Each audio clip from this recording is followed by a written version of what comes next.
They looked at her cheap dress and laughed. They spilt champagne on her shoes and treated her like the help. For 3 hours, Alicia sat alone at the most exclusive gala of the year, ignored by everyone, including her old high school friends who pretended not to know her. They thought she was a nobody who had crashed a billionaire's playground. But they didn't know who was coming to pick her up. They didn't know that the man they were all desperate to impress was her husband. And when he walked through those doors, the silence was deafening. The invitation had arrived in a cream-colored envelope, thick as a plank of wood, with gold leaf lettering that shimmered under the kitchen lights. The annual Kensington Charity Gala, the Plaza Hotel, New York City. Black tie. Alicia placed it on the granite countertop, feeling a knot tighten in her stomach. It wasn't just a party. It was the social event of the season, the kind of gathering where fortunes were merged and reputations were either minted or destroyed over glasses of Dom Perignon. But for Alicia, it was something far more terrifying. It was a reunion.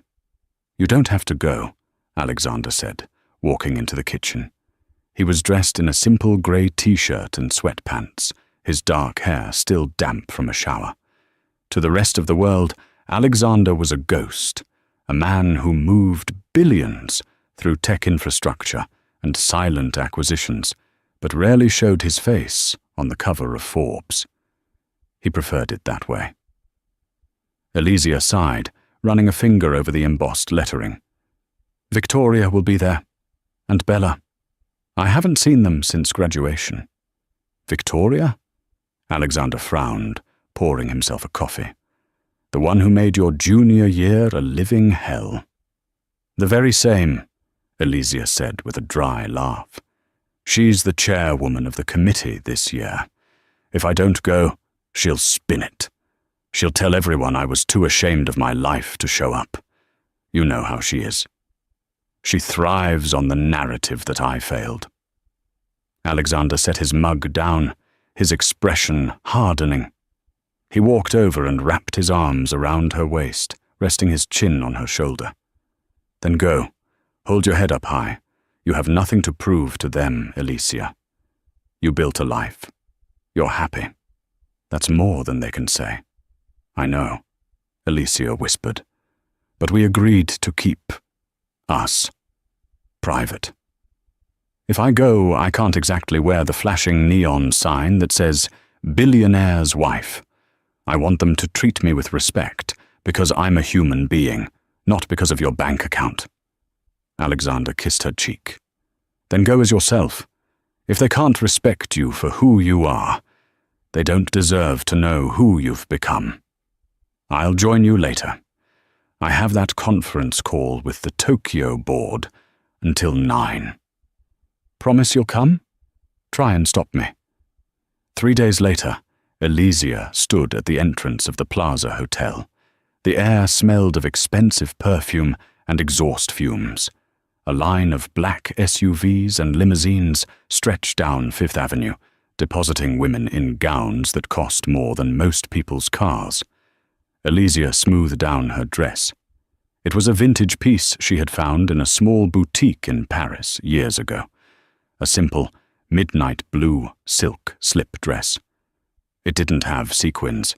It didn't have a train. It didn't scream money. To the untrained eye, it looked like something from a thrift store. To a connoisseur, the stitching was unmistakably 1950s Dior. But Alicia knew the crowd inside wasn't looking for quality. They were looking for branding. She took a deep breath and walked up the red carpet. The photographers, sensing she wasn't a celebrity or a known socialite, lowered their cameras. One even turned his back to check his phone. Alicia handed her invitation to the stern-faced woman at the clipboard. The woman scanned the list, her eyes narrowing behind thick-rimmed glasses. "Alicia Miller?" the woman asked, using her maiden name. Alicia had kept it for professional reasons, and because she liked the anonymity. Yes, I'm on the guest list. The woman paused, looking Alicia up and down with a sneer that barely concealed her judgment. Right. Table 42. It's in the back, near the kitchen service doors. Enjoy your evening. Alicia took her ticket, ignoring the slight. Table 42. Of course. As she entered the grand ballroom, the noise hit her, a wall of laughter, clinking crystal, and a live orchestra playing softly in the corner. The room was a sea of tuxedos and glittering gowns. Crystal chandeliers the size of small cars hung from the gold leaf ceiling. Alicia navigated the crowd, dodging waiters with trays of caviar. She was looking for a quiet corner to get her bearings when a shrill, familiar voice cut through the ambient noise. "Oh my God, is that Alicia?" Alicia froze. She turned slowly to see a group of 3 women holding court near the ice sculpture. In the center was Victoria. Time hadn't humbled Victoria. It had only made her sharper and more expensive. She wore a crimson gown that plunged dangerously low, dripping in diamonds that caught the light with every breath. Flanking her were Bella and Tiffany, her faithful lieutenants since the 10th grade. Victoria glided over, her eyes scanning Alicia's simple dress with predatory amusement. "Alicia Miller," Victoria cooed, stopping just close enough to invade Alicia's personal space. "I didn't think you'd actually come. When I sent the invite, I told Bella she probably can't afford the flight to New York. But here you are." "Hello, Victoria," Alicia said, keeping her voice even. "I live in the city, actually." "Do you?" Victoria laughed, a sound like breaking glass. "Where? Queens? The Bronx? You must tell me which subway line you took to get here. It's so brave of you to navigate the city alone." Bella giggled, sipping her champagne. "And that dress, Alicia, it's so vintage. Did you make it yourself?" "It's an heirloom," Alicia said, not lying. "It's charming," Victoria said, patting Alicia's arm with a condescending pity. "Really, it's so brave to come here looking so destitute. It reminds us all of how lucky we are. Are you here to network? Looking for a job?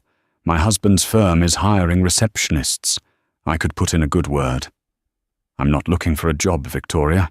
I'm just here to enjoy the evening." Victoria's smile vanished, replaced by a cold, bored stare. "Well, try not to get in the way of the photographers. We have actual VIPs arriving soon, people who matter." She turned her back on Alicia, signaling the conversation was over. "Come on, girls. I see the CEO of Nexus Tech over there. We need to say hello." Alicia stood alone in the middle of the ballroom, the heat rising in her cheeks. It was exactly as she feared. They hadn't changed. They were still the same insecure bullies, just with better jewelry. She found table 42. It was indeed next to the kitchen doors. Every time a waiter burst through with a tray of steaming filet mignon, the door banged against the back of her chair. The table was empty, except for her and an elderly couple who looked like they had been invited by mistake and were too polite to leave. Alicia checked her phone. 8:15 p.m. Alexander wouldn't be here for another 45 minutes. She considered leaving. She considered walking out into the cool New York night and ordering a pizza. But then she remembered Alexander's words. "Hold your head up high." She signaled a waiter. "Could I get a glass of sparkling water, please?" The waiter, a young man who looked frazzled, barely glanced at her. "Wait your turn, miss. I have to serve the head table first." He rushed off toward where Victoria was holding court, laughing loudly at something a man in a tuxedo was saying. Alicia sat back, gripping her clutch. She wasn't going to cry. She wasn't going to let them win. She was going to wait for her husband, and she was going to survive this night. But the night was about to get much worse before it got better. By 8:45 p.m., the gala was in full swing. The lights had dimmed. casting a warm, amber glow over the room. Elysia had managed to secure a glass of water from a passing busboy, but she hadn't eaten. The main course had been served, but the servers seemed to consistently bypass table 42, likely assuming the people sitting by the kitchen didn't matter enough to complain. Elysia watched the room from her exile. She saw Victoria moving from group to group like a shark in a reef. Victoria was charming, effervescent, and ruthless. She was currently hanging off the arm of a man Elysia recognized from the business news. Roger Sterling, a real estate mogul known for hostile takeovers. Elysia noticed something else, though. Victoria wasn't just socializing, she was desperate. Her laughter was too loud, her touches too lingering. She was hunting. "Excuse me," a voice said. Elysia looked up. A woman in a headset was standing over her. "Are you Elysia Miller?" "Yes." "We need this chair," the woman said briskly. "We're short a seat at the gold table for one of the donors. Since you're just a general admission, could you stand? Or perhaps wait at the bar?" Elysia blinked. "You want to take my chair while I'm sitting in it?" "It's for a platinum donor," the woman said, already reaching for the back of the chair. "I'm sure you understand. There are standing tables near the exit." Elysia felt a flash of anger. This was humiliation by logistics. She stood up, her legs shaking slightly. "Fine, take it." The woman didn't even say thank you. She dragged the chair away, leaving Elysia standing awkwardly by the swinging kitchen doors. Across the room, she saw Victoria pointing at her and whispering to Bella. They both covered their mouths, shaking with laughter. They had seen it. They probably orchestrated it. Elysia walked toward the bar, trying to look purposeful. She just needed a place to lean. As she passed a group of men discussing stocks, she heard a name that made her freeze. "Talking about Alexander Thorne," one man said. "Rumor has it he's in the city. If he shows up tonight, the donation pool is going to double." "Thorne?" another man scoffed. "He never comes to these things. The guy is a recluse. He sends a check and stays in his ivory tower." "Well, Victoria is convinced she can land him as a client for her husband's firm," the first man laughed. "She's been bragging all night that she has an in with his inner circle." Elysia suppressed a smile. Victoria had an in? That was news to her. She reached the bar, which was crowded. She squeezed in between two tall men in velvet tuxedos. "A Pinot Noir, please," she asked the bartender. "One moment," he said, looking past her to a man waving $100 bill. Suddenly, a hand slammed onto the bar next to Elysia's hand. It was Roger Sterling, the man Victoria had been flirting with earlier. He was red-faced and smelled of scotch. "Hey, sweetheart," he slurred, looking down at Elysia. "You look lonely. How much?" Elysia recoiled. "Excuse me?" "Don't play coy," Roger sneered. "Dress like that? Standing at the bar alone? You're working the room, right? I'll give you $500 to come sit with me and look pretty. My date is boring me to death." Elysia felt the blood drain from her face. "I'm a guest here. I suggest you back off." Roger laughed, a wet, ugly sound. "A guest? You? Look at you. You're wearing a rag. Who let you in? Security." He raised his voice, and heads turned. Victoria appeared out of nowhere, sensing the drama like a bloodhound. "Is everything okay, Roger?" Victoria asked, placing a soothing hand on his arm, glaring at Elysia. "This person is bothering me," Roger lied smoothly. "I think she's soliciting guests." Victoria's eyes widened in mock horror.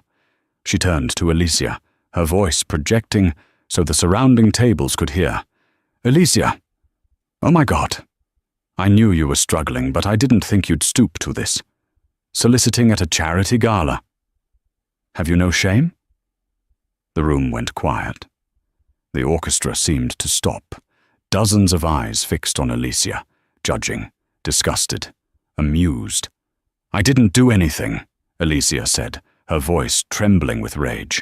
"He insulted me." "Roger is a respected donor," Victoria snapped. "Why would he insult you? Security! Please escort Ms. Miller out. She's clearly had too much to drink and she's harassing the VIPs. Two large security guards in black suits began to move toward Alicia. Alicia backed up, her heart hammering against her ribs. She looked at the faces around her. No one stepped in. No one offered help. They just watched, glad it wasn't them. "Don't touch me," Alicia warned the guard as he reached for her arm. "I'm leaving." "You're damn right you are," Victoria hissed, stepping close. "Go back to whatever trailer park you crawled out of, Alicia. You don't belong here. You never did."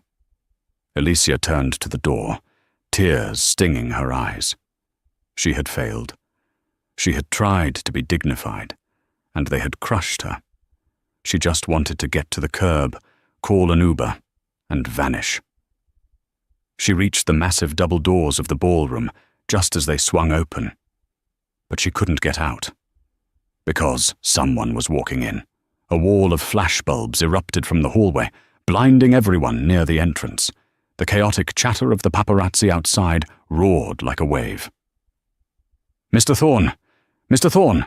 Over here!" "Is the acquisition true?" "Alexander, one photo." A man stepped through the doors, flanked by 4 personal security detail, far more professional and imposing than the hotel bouncers who were about to grab Alicia. It was Alexander, but not the Alexander who wore sweatpants in the kitchen. This was Alexander Thorne. He wore a bespoke Tom Ford tuxedo that fit him like armor. His presence sucked the air out of the room. He didn't look at the cameras. He didn't look at the crowd. His ice-blue eyes scanned the room with a terrifying intensity. The entire ballroom froze. The music stopped completely. Even Roger Sterling put his drink down. Victoria gasped, her hand flying to her mouth. "It's him," she whispered to Bella. "It's Alexander Thorne." Alexander walked into the room, ignoring the waiters bowing to him. He looked angry. He looked like a man who was ready to burn the building down. The hotel security guard who was holding Alicia's arm suddenly realized who was blocking his path. He froze, unsure what to do. Alexander's eyes locked onto the guard's hand on Alicia's arm. "Let go of her," Alexander said. His voice wasn't loud, but it carried across the silent room like a gunshot. The guard released Alicia as if she were red-hot iron. "Mr. Thorne, we were just removing a disturbance." "A disturbance?" Alexander repeated, stepping closer. He looked at Alicia, taking in her pale face, her trembling hands, and the unshed tears in her eyes. He reached out and gently took her hand, pulling her to his side. He kissed her forehead, a gesture of intimacy that shocked the room more than any shout could have. Then he turned to face the room, his arm wrapped firmly around Alicia's waist. "You are removing my wife," Alexander said, his voice dropping to a dangerous growl. Victoria dropped her champagne glass. It shattered on the marble floor, the sound echoing in the dead silence. The silence in the grand ballroom stretched so tight it felt like it might snap. The orchestra, sensing the gravity of the situation, had ceased playing entirely. The only sound was the faint, nervous shuffling of feet and the distant hum of the city outside, a world away from the social execution taking place inside. Victoria stared at Alexander, her mouth opening and closing like a fish out of water. The shattered glass lay at her feet, a glittering mess that mirrored her composure. "Wife?" she finally choked out, the word tasting like ash. She looked at Alicia, the woman she had mocked for wearing a rag, the woman she had relegated to a table by the kitchen, the woman she had accused of being a prostitute. Alicia was standing tall now, anchored by the arm of the most powerful man in New York City. Yes, Alexander said, his voice calm but laced with a terrifying chill. My wife. The woman you just ordered security to drag out like a criminal. He turned his gaze to the security guard, who was now backing away, his hands raised in surrender. I suggest you leave my sight, Alexander said softly, before I decide to buy the security firm you work for and fire you personally. The guard didn't wait to be told twice. He turned and practically ran toward the exit. Roger Sterling, the man who had propositioned Alicia, was sweating profusely. His red face had turned a sickly shade of grey. He was a bully, but he was a bully who understood the food chain, and he knew that Alexander Thorne was the apex predator. Mr. Thorne, Roger stammered, holding up his hands. Alexander, look, it's a misunderstanding, a terrible mix-up. I had no idea she was with you. She wasn't wearing a ring. Alicia looked down at her left hand. She wasn't wearing her massive diamond ring tonight because she had wanted to be low-key. She had wanted to be accepted for herself. Is that your defense, Roger? Alexander asked, taking a step toward him. The crowd parted like the Red Sea, giving Alexander a wide berth. That you treat women with respect only if they are wearing jewelry you recognize. That basic human dignity is reserved for those in your tax bracket. I had a few drinks, Roger mumbled, looking around for support. But there was none. The people who had laughed with him 5 minutes ago were now studying the ceiling or their shoes. You offered my wife money, Alexander said, his voice rising just enough to carry to the back of the room. You treated her like a commodity. And then, when she refused you, you tried to have her thrown out to save your own fragile ego. I was joking, Roger cried, his voice cracking. It was just a joke. I don't find this amusing, Alexander said, calmly, as he reached into his tuxedo and withdrew his phone. And neither will the board of Sterling Enterprises. Roger's face drained of color. Alexander, wait. Don't drag business into this. It's a party. Alexander didn't blink. Business is always personal. You of all people should understand that. His thumb moved across the screen with deliberate precision. I've just notified my CFO.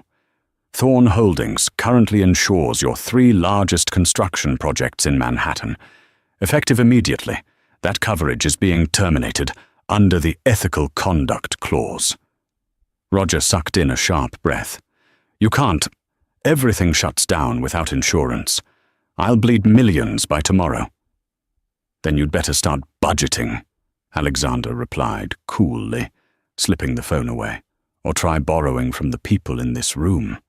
Though from the looks of it, you've exhausted that option. Roger spun around, desperation written across his face. Guests turned away, conversations dying as he passed. He was radioactive now. Broken. With a choked sound, he bolted from the ballroom, cameras flashing as his downfall was captured in real time. Alexander didn't spare him a glance. Instead, he turned toward the 3 women frozen near the ice sculpture. And now, he said, tightening his arm around Alicia, we address the hostess. Victoria forced herself upright, summoning a brittle smile as she stepped forward. Alexander, thank goodness you're here. Roger was completely out of control. We were only trying to protect Alicia. We thought she didn't belong. Security concerns, you understand. Her eyes darted to Alicia, pleading. Tell him. We were worried about you. It's been so long. We had no idea you'd married. So well. Alicia met her gaze and finally saw the truth beneath the makeup and bravado. Fear. For years, Victoria's voice had echoed in her mind, telling her she was small. Now Alicia understood. Victoria wasn't powerful, just noisy. She stepped away from Alexander. You weren't protecting me, Alicia said evenly. You humiliated me. You mocked my dress, laughed at me, and told me I didn't belong.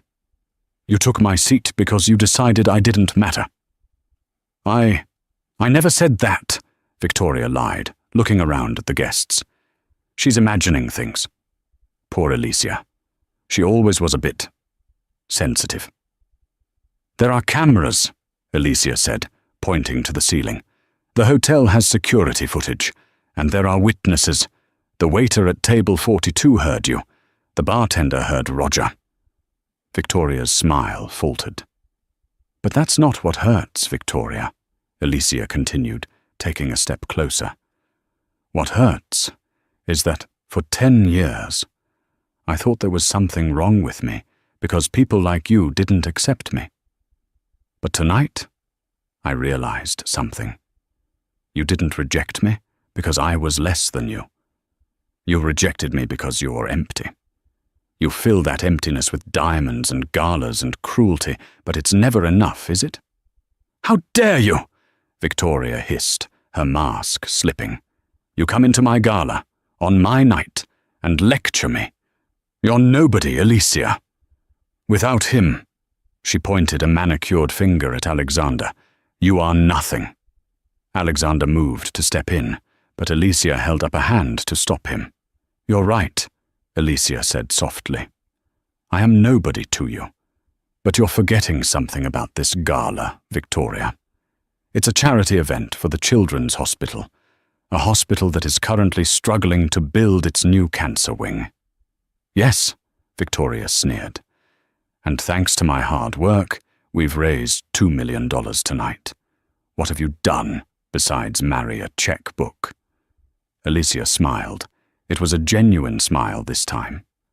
"Actually, I'm the chair of the board for the hospital. I was appointed last month under my professional name, Alicia Miller. I came tonight to see how the funds were being managed." Victoria went pale. "You... what?" "And what I found," Alicia said, her voice hardening, "was a party that cost $500,000 to throw, with only a fraction of the donations actually going to the children. I found a hostess who treats guests like garbage based on their net worth, and I found a committee more interested in champagne than charity." The crowd gasped. Whispers erupted like wildfire. "Alicia Miller? The mystery chairwoman?" "You can't be," Bella squeaked. "I am," Alicia said. "And as chairwoman, I have the authority to audit the event's proceedings and to veto the choice of next year's event planner." Victoria looked like she was going to faint. This gala was her identity. It was her power base. "But the twist," Alexander interrupted, stepping back to Alicia's side, "is that Alicia isn't the only one with a secret." He looked at the crowd, his face grim. "You all came here to impress me," Alexander announced. "You wanted my money. You wanted my attention. Well, you have it. But you're not going to like what I found when I looked into the finances of this charity gala." The atmosphere in the room shifted from social awkwardness to legal terror. The word finances, coming from Alexander Thorne, was enough to make grown men check their passports.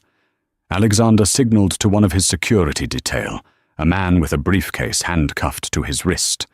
The man stepped forward, unlocked the case, and handed Alexander a thick blue folder. "Victoria," Alexander said, holding the folder up. "Do you know what this is?" Victoria shook her head mutely.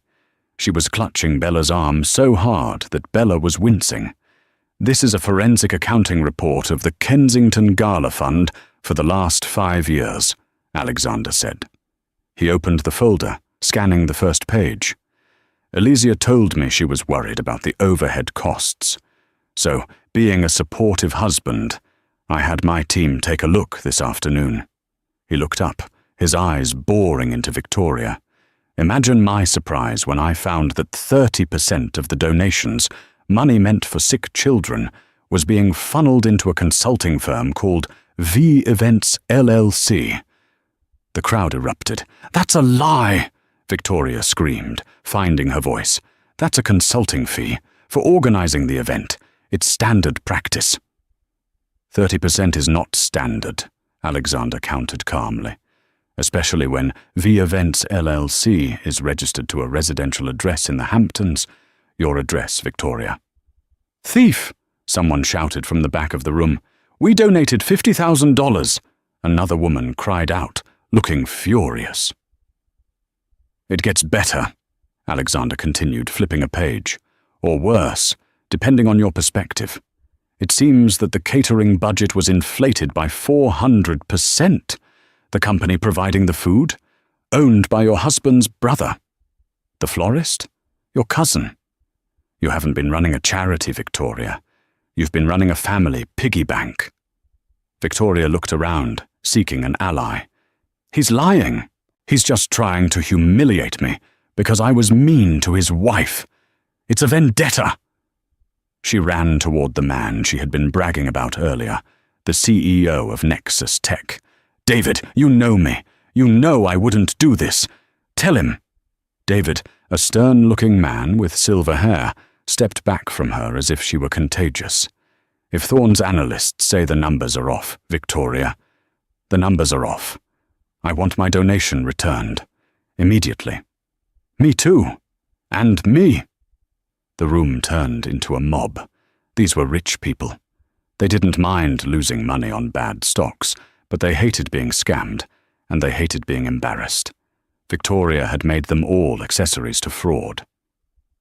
"I'm calling the police," a woman in the front row said, pulling out her phone. "No!" Victoria shrieked. "Please, it's a mistake. I can explain." "You can explain it to the district attorney," Alexander said. He closed the folder and handed it back to his guard. "This file has already been sent to the NY State Attorney General's office. They should be arriving shortly." Victoria's legs finally gave out. She collapsed onto the floor in a heap of crimson silk and diamonds, sobbing uncontrollably. Bella and Tiffany, seeing the ship sinking, backed away, trying to blend into the crowd, pretending they didn't know her. Alexander didn't spare Victoria another glance. He turned to the room. "My wife," he said, his voice commanding absolute attention, "came here tonight in a dress that cost $50 because she wanted to see if the people in this room cared about anything other than money." She found her answer. He looked at the faces in the crowd, the people who had ignored Alicia, the waiter who had snubbed her, the woman who took her chair. "This gala is over," Alexander declared. "However, the fundraising is not. Alicia and I will be personally donating $5 million to the Children's Hospital directly, bypassing this fraudulent committee. Any of you who wish to save your reputations would be wise to match our donation directly to the hospital tonight." It was a challenge and a threat. "I'm in for 100,000, a man shouted. 200, another cried. The checkbooks came out. Fear was a powerful motivator. Alexander looked down at Alicia. "Ready to go?" "More than ready," she whispered, her hand trembling in his. "Wait." The voice came from the kitchen doors. The young waiter who had ignored Alicia earlier burst out, looking terrified. He was holding a small tray with a single glass of sparkling water. "Ma'am, Mrs. Thorne," the waiter stammered, running up to them. I have your water. I'm so sorry. I didn't know. Please don't have me fired. I need this job." Alicia looked at the boy. He couldn't have been more than 20. He was sweating, terrified of the man standing next to her. Alexander looked at the waiter, his expression unreadable. "You told her to wait her turn. You prioritized the people who treated you like a servant over the woman who asked you politely?" "I know, sir. I'm sorry, sir. I was just following orders from the head waiter." "From Victoria." Alicia squeezed Alexander's hand. She didn't want blood. She wanted change. "It's okay," Alicia said gently, taking the glass. "Thank you for the water." You're not mad?" the waiter asked, stunned. I'm disappointed, Alicia said. Next time, remember that kindness doesn't cost anything. You never know who you're talking to. She took a sip of the water, placed the glass back on the tray, and smiled. Keep the job, but do better. The waiter nodded vigorously, looking like he might cry with relief. Yes, ma'am. Thank you, ma'am. Alexander guided Elysia toward the exit. The paparazzi outside were going wild, the flashes illuminating the night. But inside, the party was dead. Victoria was sobbing on the floor, Roger was ruined, and the elite were scrambling to write checks to cover their shame. As they walked through the lobby, Alexander leaned down. I have one more stop to make before we go home. Do you trust me? Elysia looked up at him. Always. Where are we going? To the kitchen, Alexander said with a mischievous glint in his eye. The kitchen. You didn't eat, he said. And I happen to know the hotel manager. I think we deserve a proper meal, and there's someone else we need to deal with. Elysia frowned. Who? The chef, Alexander said. He's the one who inflated the catering budget for Victoria, and he's about to have a very bad night. Elysia laughed, the tension finally leaving her shoulders. You're enjoying this, aren't you? Protecting you? Alexander kissed her hand. It's my favorite hobby. But the night wasn't quite over. As they headed toward the private service elevators, a man in a dark trench coat stepped out from behind a pillar. He wasn't a guest. He wasn't security. Mr. Thorne, the man said, blocking their path. We need to talk. It's about the merger. Alexander stopped, his body tensing immediately. He pushed Elysia slightly behind him. This isn't the time, Vance, Alexander said. Elysia froze. Vance?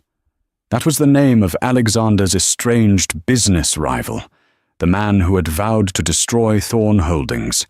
The man smiled, a cold, shark-like grin. I think it is. You see, while you were busy playing hero in the ballroom, I was busy buying up the debt of a certain charity committee. Technically, I own this party now. And I have some questions about your wife. The man standing before them wasn't Vance. In the dim light of the service corridor, the shadows had played a trick. As he stepped fully into the halogen glow of the hallway, Elysia recognized him instantly from the business papers Alexander left on the kitchen table.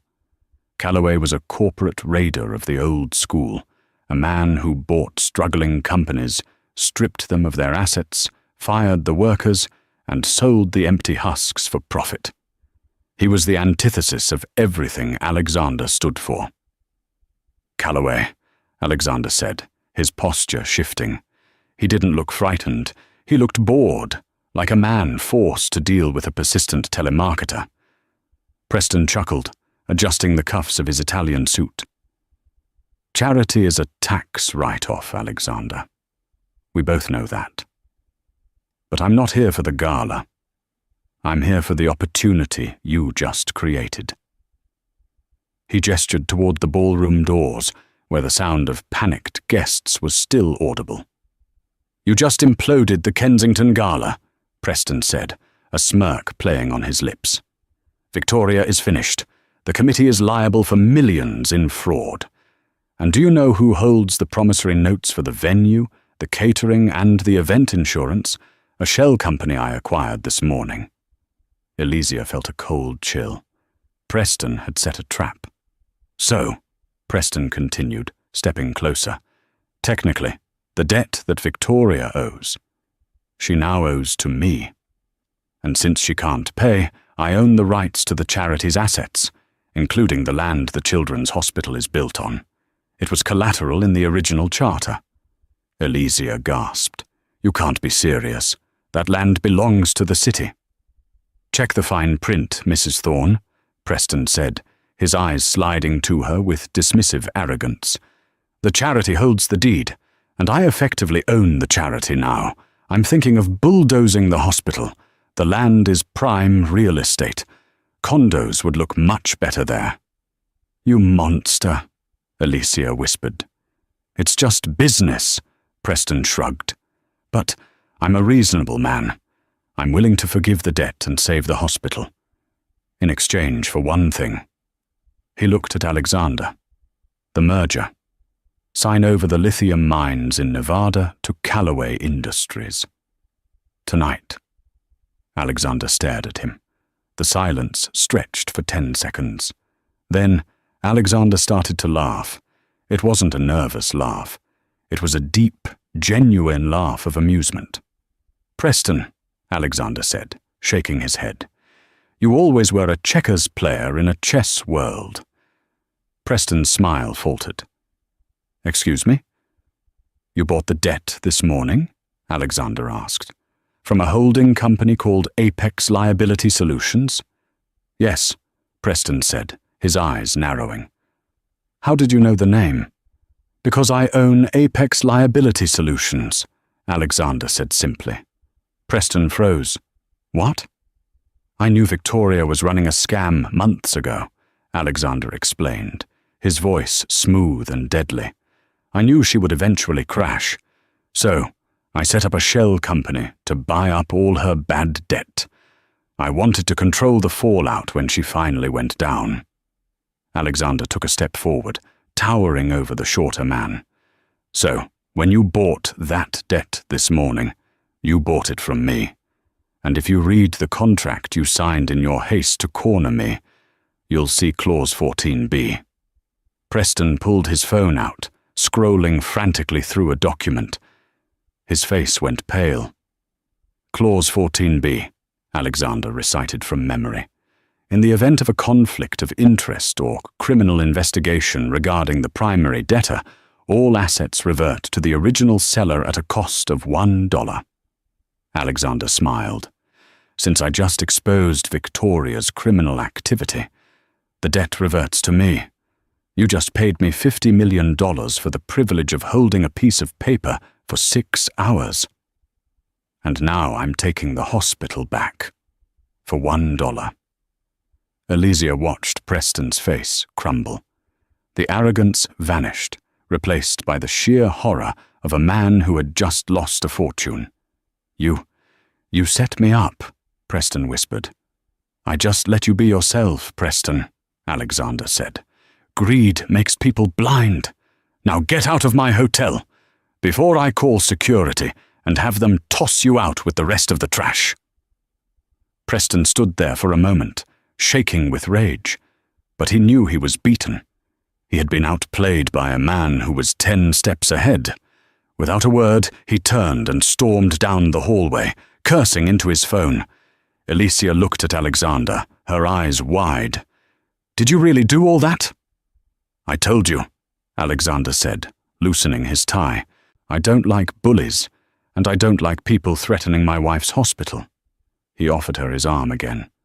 "Now, about that dinner." The kitchen of the plaza was a cavernous, stainless steel labyrinth. It smelled of roasting garlic, searing steak, and high-octane stress. Shouts of "behind" and "hot pan" echoed off the tiled walls.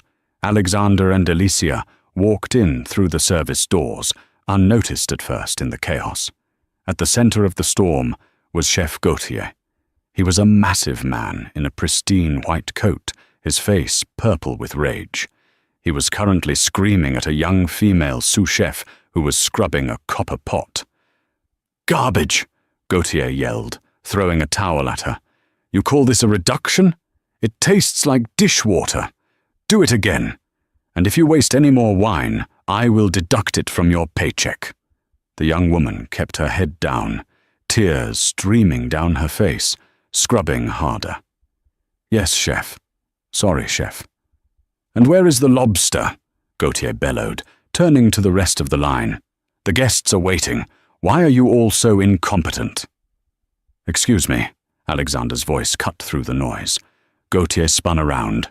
When he saw 2 people in formal wear standing in his kitchen, his scowl deepened.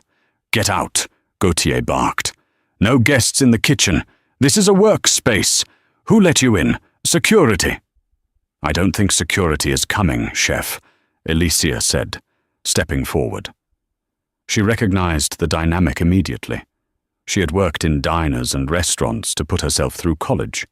She knew a tyrant when she saw one. "I am Alicia Miller," she said calmly. "And this is Alexander Thorne. We're the ones who just shut down the party upstairs." Gauthier's eyes flickered with recognition. The news must have traveled fast on the staff group chats. His posture changed instantly from aggression to oily subservience. "Ah, Mr. Thorne." Gauthier wiped his hands on his apron, forcing a smile. "My apologies. It is so loud in here, I didn't recognize you. A tremendous honor. Are you here for a private tasting? I can prepare the chef's table immediately." "We're not here to eat your food, Gautier," Alexander said, walking over to the prep station. He picked up a container of caviar. "We're here to inspect the inventory." "Inventory?" Gauthier laughed nervously. "Mr. Thorne, surely you have people for that. My kitchen is impeccable. We use only the finest—" "Stop it," Alicia interrupted. She walked over to the trash bin near the prep station. She pressed the foot pedal, opening the lid. Lying right on top were several empty boxes. She reached in, ignoring Gautier's gasp of horror, and pulled out a box. "Frozen Atlantic cod," Alicia read the label. "Wholesale price, $4 a pound." She turned to Gauthier, holding the box up. "The menu upstairs lists wild-caught Chilean sea bass. That costs $40 a pound." Gauthier began to sweat. That is for the staff meal. We would never serve that to guests." Alicia walked over to the sauce station. She dipped a spoon into the pot the crying sous chef had been working on. She tasted it. "Truffle oil," Alicia said, shaking her head. "Synthetic truffle oil. Not real truffles. You charged the charity $5,000 for fresh shavings, didn't you?" Gauthier was backing away now. "You don't understand. The supply chain. It is very difficult to get fresh ingredients right now. We had to improvise." Alexander picked up a ledger lying on the pass. "Improvise," he read from the page. "It says here you billed the charity for 50 pounds of Wagyu beef, but I only see flank steak in the walk-in fridge." Alexander slammed the book shut. The sound echoed like a gunshot in the quiet kitchen. Every cook, dishwasher, and server had stopped working and was watching the scene with wide eyes. They hated Gautier. They knew he was a thief and a bully, and they were watching him get cornered. "You're firing the staff," Alexander said, gesturing to the young woman Gauthier had been screaming at. "You're docking their pay for mistakes. Meanwhile, you're pocketing the difference between the cheap slop you serve and the premium prices you bill." "It's Victoria," Gautier shouted, pointing a finger at the ceiling. "She told me to do it. She said no one would notice. She said rich people can't taste the difference as long as the plating is pretty. She demanded a cut of the profits." "And you agreed," Alicia said. "You compromised your integrity as a chef for a kickback." "I have a reputation," Gautier pleaded. "I am a Michelin star chef." "Not anymore," Alexander said. "I own the hotel chain that manages the plaza, Gautier. Did you forget that?" Gautier's jaw dropped. You own through a subsidiary," Alexander said coldly. "And you are fired, effective immediately. Get out of my kitchen." Gauthier looked around at his staff. He expected them to defend him, or at least look sympathetic. Instead, the young sous chef looked up, wiped her tears, and smiled. The dishwasher crossed his arms and glared. Gautier ripped off his apron, threw it on the floor, and stormed out the back exit, muttering curses. Silence returned to the kitchen. The staff looked at Alexander and Alicia, unsure what to do. Alicia walked over to the young sous chef. "What's your name?" "Mia," the girl whispered. "Mia," Alicia said warmly. "That sauce you were making? It smelled delicious, even without the real truffles. You have talent." Mia blinked, fresh tears welling up. "Thank you." Alexander addressed the room. "Listen up. The party upstairs is over, but there's a lot of food left, and I'm guessing none of you have had a break in 8 hours." The staff nodded slowly. "We're not throwing this food away," Alexander said. "I want you to pack it up, all of it. The steaks, the desserts, the champagne. We're sending it to the local homeless shelter on 42nd Street. I've already called them. They're expecting a delivery." A murmur of approval went through the room.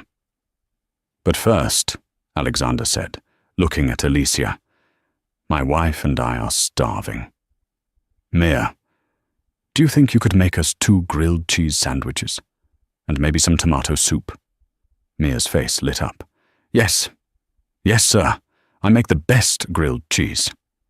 "And," Alexander added, raising his voice, "since the head chef position is now vacant, Mia, you're in charge for the rest of the night.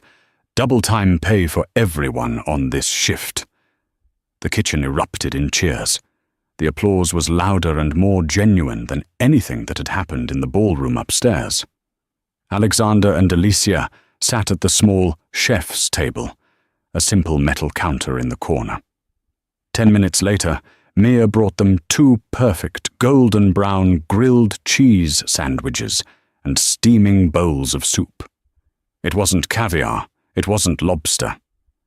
But as Alicia took a bite, sitting next to her husband, listening to the happy chatter of the kitchen staff, she knew it was the best meal she had ever had. "You know," Alicia said, wiping a crumb from her lip, "you were pretty scary back there with Preston." "I have my moments," Alexander smiled, dipping his sandwich in the soup. "But you were the real terrifying one. I think Gauthier was more afraid of you tasting his sauce than he was of me firing him." Alicia laughed. "The palate never lies, Alexander." "So," Alexander asked, his voice softening, "was it worth it? Coming tonight?" Alicia looked at the service door. She thought about Victoria crying on the floor. She thought about the check she had forced the guests to write. She thought about Mia smiling as she cooked. "Yes," Alicia said. "I think we finally closed that chapter of my life. Victoria doesn't have power over me anymore. She's just a sad memory." "Good," Alexander said, "because I have a surprise for you." "Another one?" Alicia groaned playfully. "I can't handle any more drama tonight." "No drama," Alexander promised. "Just a change of scenery." He checked his watch. "Our flight leaves in 2 hours." "Flight? To where?" "Well," Alexander said, "since everyone in New York now knows who we are, and the paparazzi are currently camping outside our apartment, I thought we might need a vacation. The jet is fueled. I was thinking, the Maldives? Or perhaps the Swiss Alps? Somewhere where the only ice is in our drinks, not in the sculptures." Alicia smiled, leaning her head on his shoulder. "Take me anywhere, as long as I don't have to wear this dress." Alexander kissed the top of her head. "Done." But as they finished their meal, a phone rang. It wasn't Alexander's. It was Alicia's. She pulled it from her clutch. The screen flashed with an unknown number. "Hello?" Alicia answered. "Is this Alicia Miller?" a gruff voice asked. "Yes." "This is Detective Miller from the NYPD Fraud Division. We have Victoria St. James in custody. She's trying to cut a deal. She claims she wasn't working alone. She claims there's a third partner involved in the charity scheme. Someone you know." Alicia felt the blood drain from her face. "Who?" "She says the mastermind wasn't her," the detective said. "She says it was your sister." Alicia dropped the phone. Alicia stared at the phone lying on the white tablecloth, her heart hammering against her ribs. The detective's words echoed in the sudden silence of the private dining room. "Your sister." "I don't have a sister," Alicia whispered, her voice barely audible. She looked up at Alexander, her eyes wide with confusion and fear. "Alexander, I'm an only child. My parents died when I was 7. I grew up in foster care. I don't have any siblings." Alexander's face darkened instantly. He reached over and pressed the speaker button on Alicia's phone. "Detective?" Alexander said, his voice dropping to that low, dangerous register that terrified boardrooms. "This is Alexander Thorne. My wife is an only child. If Victoria is claiming she has a sister, she is lying to buy time." "Mr. Thorne," Detective Miller's voice crackled through the speaker.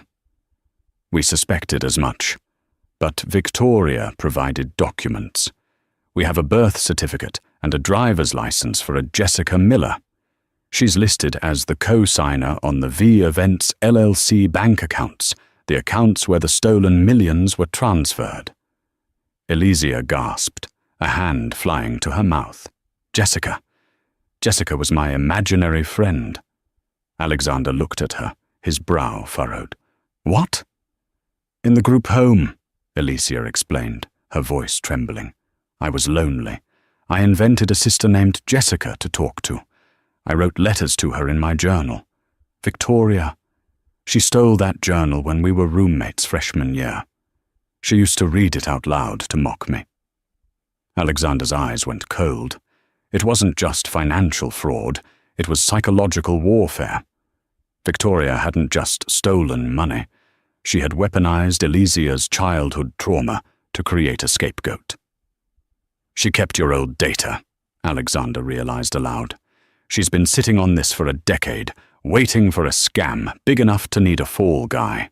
She activated Jessica to pin the crime on you."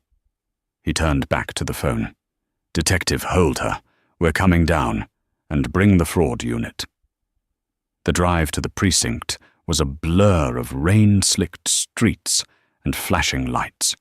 When they arrived, the station was buzzing with the news of the high society arrest. Detective Miller ushered them into a darkened observation room. Through the one-way mirror, they saw Victoria. She was handcuffed to a metal table, her expensive gown ruined, her mascara running in dark streaks down her face. She looked small, desperate, and vicious. "She's trying to cut a deal," Detective Miller said quietly. "She claims Jessica masterminded the whole thing. She says she was coerced. We need to prove Jessica doesn't exist, or this investigation drags on for months." "I'll prove it," Alexander said. He turned to the detective. "Let me talk to her." "I can't allow civilians in the interrogation room, Mr. Thorne." "I'm not just a civilian," Alexander said, fixing his tie. "I own the digital security firm that handles your precinct's data forensics. If you let me in there for 5 minutes, I will get you a confession. Or do you want to spend 6 months chasing a ghost?" The detective hesitated, then swiped his keycard. 5 minutes. No physical contact. Alexander walked into the interrogation room with the lethal calm of a predator entering a cage. Victoria looked up, hope flickering in her eyes, expecting a lawyer. When she saw Alexander, she shrank back. "Where is she, Victoria?"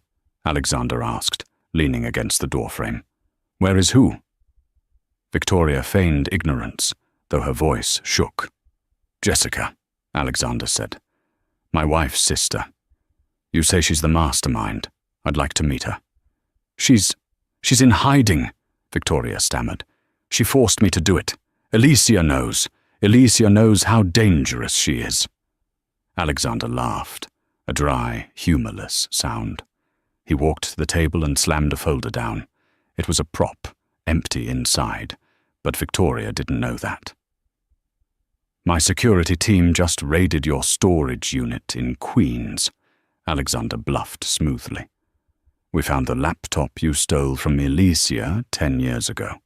The one you used to open the Jessica Miller bank accounts. Victoria's face drained of color.